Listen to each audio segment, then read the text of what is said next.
할렐루야. 하나님께 영광 돌립니다. 여러분 모두를 예수님으로 축복합니다. 오늘도 분명 여호와 이레입니다. 하나님이 우리와 동행하심으로 요한이식 깃발, 승리의 깃발을 꽂는 날 될 것입니다. 여러분 모두를 하나님께서 위로하시고 은혜 주시기를 원합니다. 기도하겠습니다. 하나님의 영광을 받으셔서 온 마음으로 하나님을 사랑합니다. 주의 백성들을 축복하시며 우리의 몸과 마음이 온전히 하나님께 속한 소유된 백성 되게 하옵소서. 종을 낮추시고 겸손하게 하시고 오직 말씀의 도구로 쓰임받기를 원합니다. 주의 음성 듣기를 사모하고 은혜를 사모하는 하나님의 자녀들이 이 말씀 앞에 있습니다. 세상에 속하기보다 하나님께 속한 백성으로 거듭나기를 원하는 하나님의 자녀들을 축복하시고 성령 하나님 우리 가운데 충만하게 역사하여 주셔서 우리의 눈을 여시고 귀를 여시고 마음을 열어 보고 듣고 체험하고 믿음에 서기를 원합니다. 예수님의 이름으로 사모하며 축복하며 기도합니다. 아멘. 40장 38절 보겠습니다. 낮에는 여호와의 구름이 성막 위에 있고 밤에는 불이 그 구름 가운데 있음을 이스라엘 온 족속이 그 모든 행진하는 길에서 그들의 눈으로 보았더라. 아멘. 자, 여러분 어제 우리가 왜 성령으로 지어져 가야 되는가 그 이유들을 살펴봤습니다. 그것은 하나님의 갈망이죠. 여러분 모세가 성막에 들어갈 수 없을 만큼 강력한 하나님의 임재하심을 모세가 경험하고 이스라엘 백성들이 하나님의 임재를 경험합니다. 그것이 축복입니다. 이것은 오늘날 저와 여러분도 마찬가지입니다. 건물이 아니라 하나님의 임재가 있느냐라는 것이 중요한 겁니다. 사람의 겉모습이 아니라 하나님의 임재하심이 있느냐. 완전히 사로잡힌 겁니다. 모세가 그와 같이 우리도 하나님께 완전히 사로잡힌 자가 되어야 됩니다. 이스라엘 백성들이 애굽에서 노예로 완전히 사로잡혔던 그들이 이제는 하나님께 사로잡히는 거예요. 이것은 하나님의 갈망입니다. 광야의 길을 내시는 유일한 길이에요. 하나님의 임재하심. 그리고 이스라엘이 보았습니다. 그들이 보고 듣고 체험함으로 믿음에 서는 겁니다.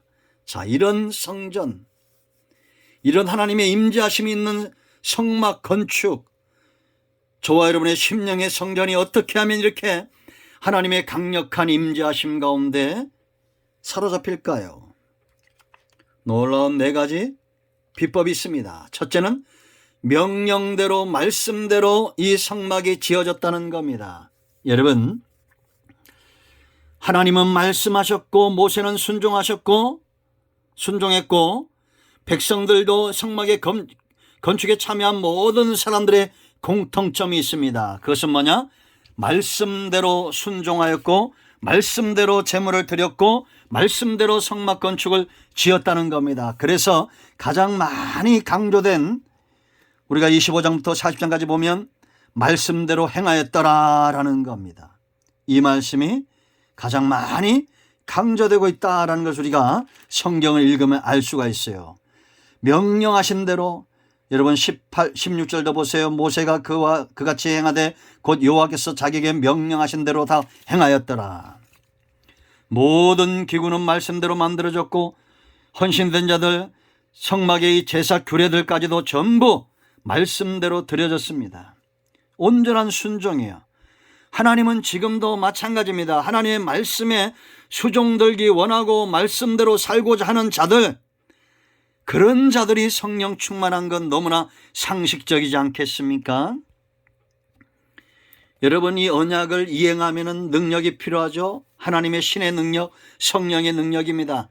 하나님은 창조도 구속의 역사도 말씀도 예수님을 통한 하나님 나라의 완성도 전부 성령의 능력으로 지어져 가고 완성하고 있다라는 겁니다. 이건 이거와 똑같습니다. 여러분, 건물을 질 때 정말 중요한 것은 설계도죠. 물론 다 중요합니다. 자재도 필요합니다. 일꾼도 필요합니다. 땅도 필요합니다. 온갖 많은 것들이 필요하겠죠. 그 모든 것들은 뭐의 기준을 두고 설계도, 말씀의 기준을 두고 세워질 때 견고한 집이 세워지는 겁니다. 우리는 기억하죠? 마태복음 여러분 7장 21절로 24절 말씀 보세요. 나의 이 말을 듣고 행하는 자, 예수님의 입에서 나오는 말씀을 듣고 행하는 자는 그 주초를 반석 위에 둔 자와 같습니다. 모래 위에 집을 짓는 자는 말씀에 순종치 않는 자예요. 여러분, 지금도 성령은 말씀의 수종자고 말씀의 이행자입니다. 성령 충만한 자 어떤 자입니까? 말씀에 순종하기를 기뻐하는 자들입니다. 그러므로 여러분들이 하나님의 임재의 강력함을 체험하려면 창세부터 요한계시록까지 우리가 믿고 생명을 얻기에 충분한 이 말씀에 매인바 되어야 됩니다. 현상과 표적만 쫓아서 이산저산 돌아다니지 마세요. 말씀에 순종하는 자가 지혜로운 자고 말씀에 순종하는 자가 하나님이 기뻐하는 자입니다. 말씀에 순종하는 자 속에 성령이 역사하시는 겁니다. 왜 의심합니까? 말씀을 사모하고 묵상하고 읽기에 게으르지 마세요. 하나님은 역사 가운데 이 말씀을 성령을 통해서 이행하시는 분입니다. 두 번째 중요한 것이 있습니다. 하나님의 임재가 강력한 그런 성전. 9절 10절 말씀 보세요 여러분. 또 관유를 가져다가 성막과 그 안에 있는 모든 것에 발라 그것과 그 모든 기구를 거룩하게 하라. 그것이 거룩하리라. 너는 또 번제단과 그 모든 기구에 발라 그 안을 거룩하게 하라. 그 제단이 지극히 거룩하기라. 하나님이 함께 하시는 사람, 하나님의 임재가 강력한 사람, 그는 곧 거룩한 사람입니다. 하나님은 죄에 대해서 전능하지 않다고 했죠. 성경은 죄인이 망하는 것이 아니라 회개치 않기 때문에 망합니다. 여러분, 관유를 발라 거룩하게 구별했습니다. 이 금도 많이 들어가고 좋은 재료가 많이 들어갔죠.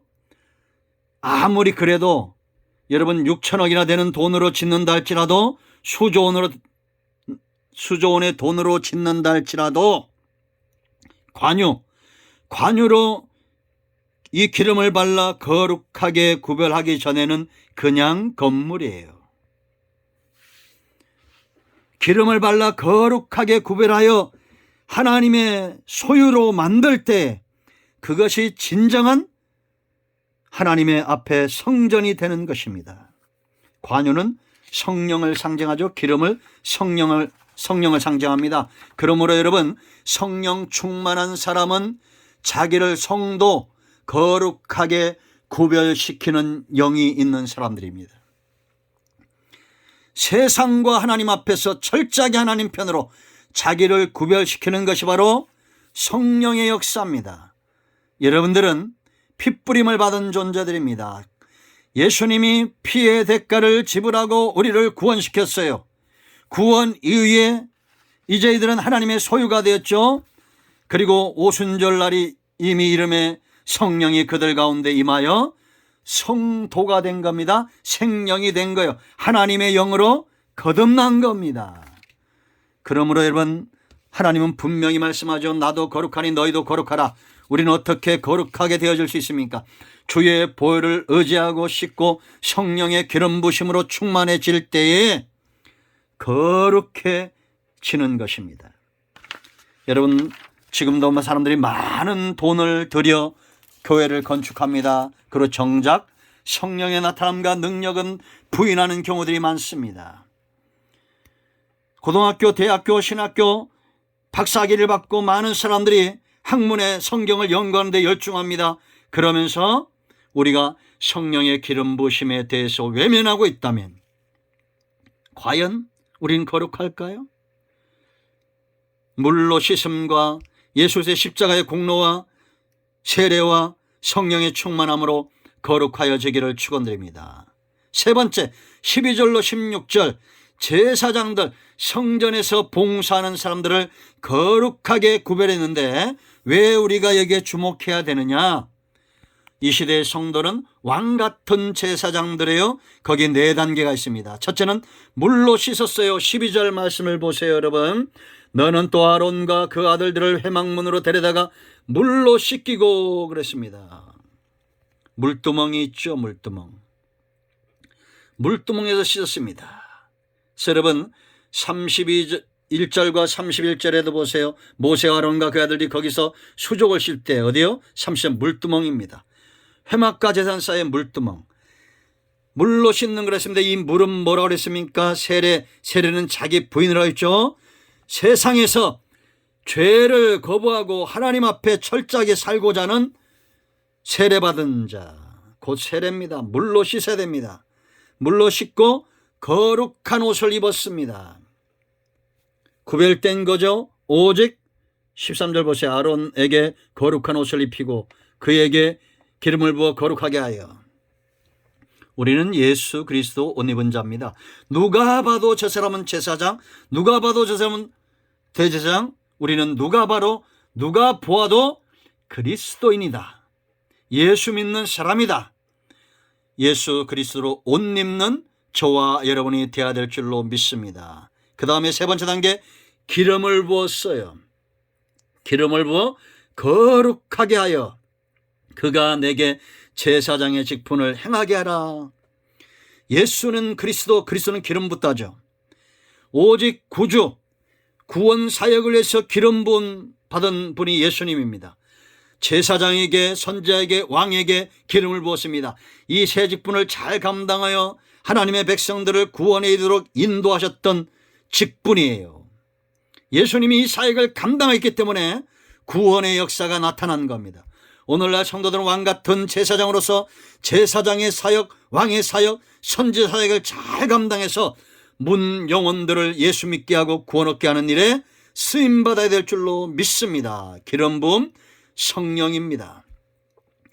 아론은 관유로 기름 부음 받았지만 우리는 예수 믿는 순간 성령으로 기름 붓는 거요. 그럼 마지막 네 단계, 이것이 대를 이어가게 했습니다. 14절로 15절, 아론뿐만 아니라 그 아들들을 데려다가 똑같이 옷을 입히고 똑같이 기름을 부었습니다.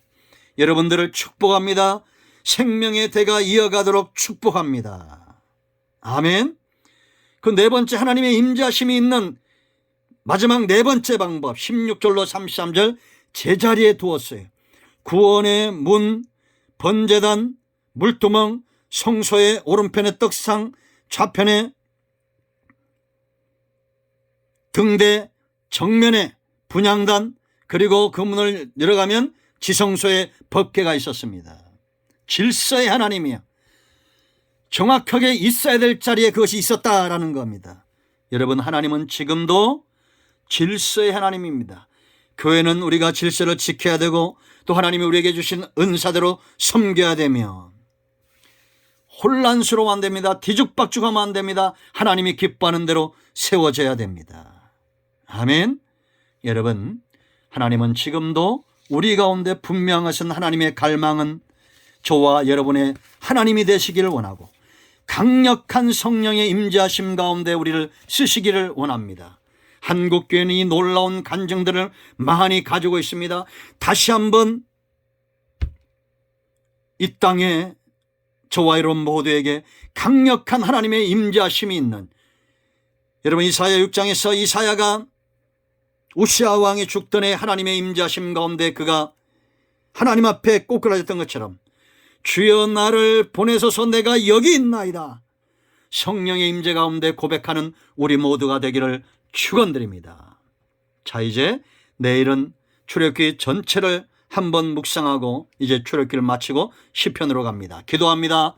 하나님 무엇보다도 하나님의 임재하심을 사모합니다. 우리 가운데 역사하시고 충만하게 역사하시고 주의 백성들과 동행하여 주시옵소서.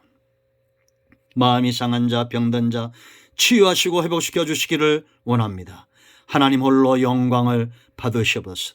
예수님의 이름으로 사모하며 축복하며 치유하며 기도합니다. 아멘. 할렐루야. 응답되었습니다. 여러분 모두를 축복합니다. 아멘.